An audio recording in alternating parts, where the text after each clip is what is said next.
आज का आनंद शब्दों में वर्णनातीत है और उसके वर्णन करने का प्रयास इसके पहले के वक्तव्यों में अच्छा हो गया है। यह भी बता दिया गया है और हम जानते भी हैं कि आज अयोध्या में रामलला के साथ भारत का स्व लौट के आया है।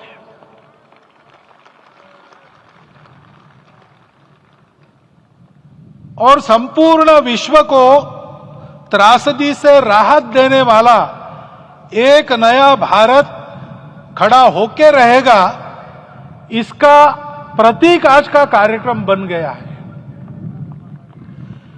ऐसे समय में आपके उत्साह का, आपके आनंद का वर्णन कोई नहीं कर सकता।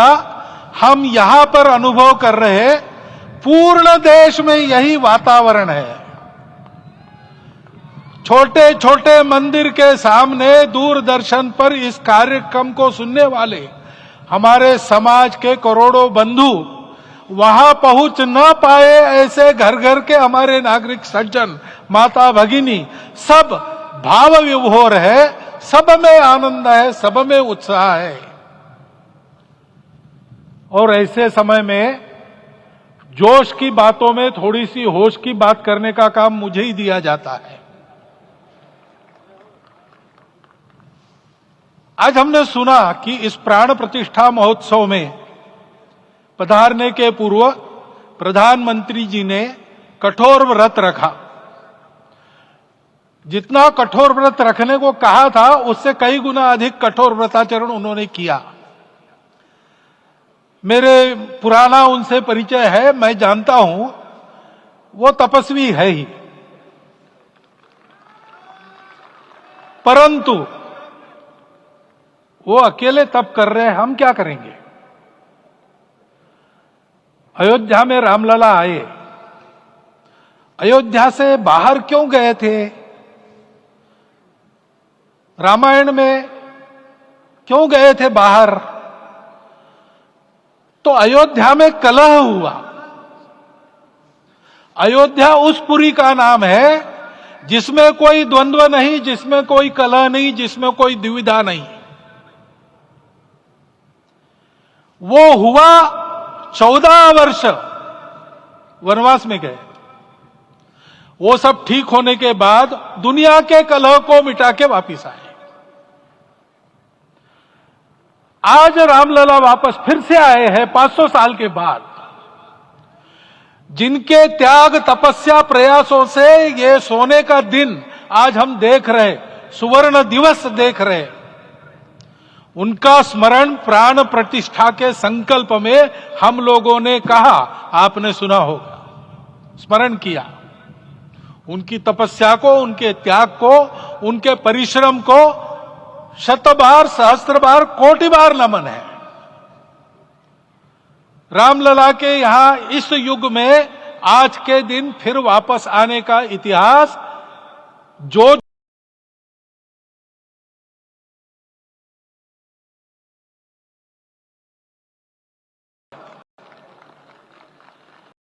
परंतु उसमें हमारे लिए कर्तव्य का आदेश भी है। प्रधानमंत्री जी ने तप किया, अब हमको भी तप करना है। राम राज्य आने वाला है, वो कैसा था, दैहिक दैविक भौतिक तापा, राम राज नहीं कहू व्यापा, सब नर करहि परस्पर प्रीति, चलहि स्वधर्म निरत श्रुति नीति, सब निर्दंभ धर्म रत पुनि, नर अरु नारी चतुर सब गुनी, सब गुणज्ञ पंडित सब ज्ञानी, सब कृतज्ञ नहीं कपट सयानी। राम राज्य के सामान्य नागरिकों का जो वर्णन है, हम भी इस गौरवमय भारतवर्ष की संतानें हैं। कोटि कोटि कंठ उसका जयगान करने वाले हमारे हैं। हमको इस प्रकार के व्यवहार को रखने का तप आचरण करना पड़ेगा। हमको भी सारे कलह को विदाई देनी पड़ेगी। छोटे छोटे परस्पर मत रहते हैं, छोटे छोटे विवाद रहते हैं, उसको लेकर लड़ाई करने की आदत छोड़ देनी पड़ेगी। आखिर है क्या? ये बात बताइए। वो सामान्य नागरिक कैसे थे? निर्दंभ, प्रामाणिकता से आचरण करने वाले, केवल बातें करने वाले नहीं और बातें करके उसका अहंकार पालने वाले नहीं थे। काम करते थे, आचरण करते थे और अहंकार नहीं था, ऐसे वो थे। और धर्मरत थे, यानी क्या थे? इस पर कठिन भाषा में प्रवचन बहुत लंबा हो सकता है, लेकिन थोड़े में धर्म के जो 4 मूल्य जिनकी चौखट पर धर्म है, ऐसा श्रीमद् भागवत में बताया है, सत्य, करुणा, शुचिता, तपस, उसका आज हमारे लिए युगानुकूल आचरण क्या है? तो सत्य कहता है कि सब घटों में राम है, ब्रह्म सत्य है, वही सर्वत्र है। तो हमको ये जानकर आपस में समन्वय से चलना होगा, क्योंकि हम चलते हैं, सबके लिए चलते हैं, सब हमारे हैं, इसलिए हम चल पाते हैं। और इसलिए आपस में समन्वय रखकर व्यवहार करना, यह धर्म का पहला जो पैर है, सत्य, उसका आचरण है। करुणा दूसरा कदम है, उसका आचरण है सेवा और परोपकार। सरकार की कई योजनाएं गरीबों को राहत दे रही, सब हो रहा है, लेकिन हमारा भी कर्तव्य है, ये सब समाज बांधव हमारे अपने बंधु है। तो जहां हमको दुख दिखता है, पीड़ा दिखती है, वहां हम दौड़ जाए, सेवा करें, दोनों हाथों से कमाएं, अपने लिए न्यूनतम आवश्यक रखकर बाकी सारा वापस दे, सेवा और परोपकार के माध्यम से। यह करुणा का अर्थ आज है। शुचिता पर चलना है, यानी पवित्रता होनी चाहिए। पवित्रता के लिए संयम चाहिए, अपने को रोकना है। सब अपनी इच्छाएं, सब अपने मत, सब अपनी बातें ठीक होंगी ही ऐसा नहीं, और होगी तो भी अन्यों के भी मत है, अन्यों की भी इच्छाएं हैं। और इसलिए अपने आप को संयम में रखते हैं तो सारी पृथ्वी सब मानवों को जीवित रखेगी। गांधी जी कहते थे, earth has enough for everyone's need, but it cannot satisfy everyone's greed. तो लोभ नहीं करना, संयम में रहना और अनुशासन का पालन करना, अपने जीवन में अनुशासित रहना, अपने कुटुंब में अनुशासन रहना, अपने समाज में अनुशासन रहना। सामाजिक जीवन में नागरिक अनुशासन का पालन करना। भगिनी निवेदिता कहती थी कि स्वतंत्र देश में नागरिक संवेदना रखना और नागरिक अनुशासन का पालन करना, यही देशभक्ति का रूप है। इससे जीवन में पवित्रता आती है।